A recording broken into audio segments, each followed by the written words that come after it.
We use a lot of gun phrases when we talk the English language.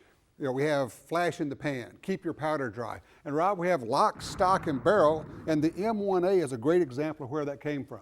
Interestingly enough, the M1A is the last weapon designed by the original Springfield Armory military arsenal that had a lock, stock, and barrel. Okay. You know, after that came the M16 line of guns, which they don't have that. I know stock, and people know barrel. Explain lock. Well, it's easy.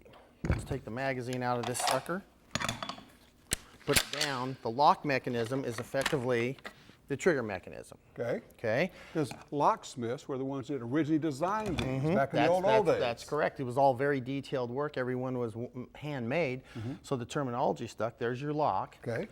The barrel assembly, which is the barrel and the action, doesn't actually, it would come out if this was a standard grade gun, but this is a super match, so it's bedded to make it more accurate. Or glued in, if you will. Correct, that's exactly correct. And then you have the wooden stock, so your three major components are Lock, stock, and barrel. So the M1A, of course, that was designed, what, in the 50s? It was designed as a product improvement off of the Garand. Yeah. The Garand, which was used through the Korean War, had a couple deficiencies. While it was the greatest fighting implement ever designed, According to patent, it had a couple things they wanted to change as they were updating it. The cartridge, the 30-06 cartridge, while very powerful, was kind of big and bulky. Right. But they weren't ready to give up on that power. So we went to the 308. Right, so they shortened that thing a quarter of an inch and made 7.62 by 51 NATO, which, you know, we then commercialized as 308. Right.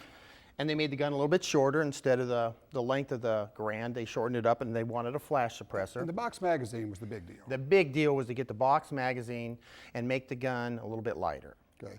It also, interestingly enough, is very accurate, which was good then, and it means it's still in use today. Well, you know, that's a very interesting point, is that the accuracy and the power, downrange power at the time when they were developing rifles, that was the key feature. Right. How hard it would hit and how accurate it was at distance. So the gun is good for 600, 700, 800 meters is what it was designed for originally. Target version, this thing's accurate as far as the bullet will say supersonic. Right.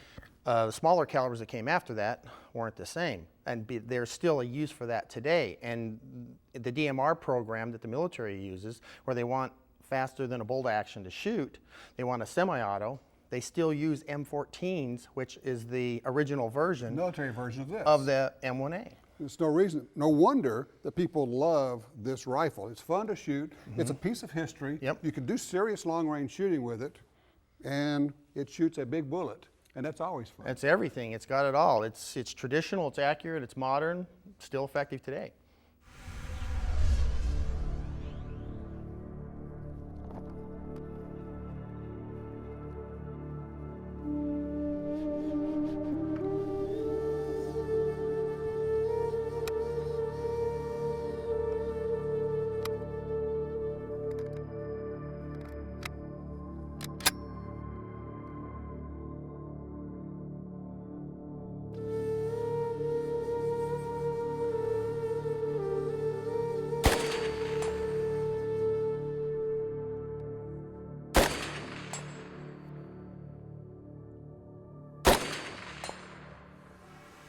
That's fun.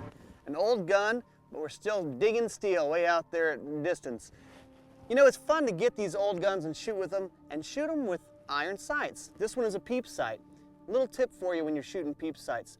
Get a nice hard focus on the front sight. That front sight will fall perfectly in the center of the peep. And you can actually be very accurate. I mean, a lot of NRA high power competitors and that type of thing use these guns, and they shoot out to 600 yards.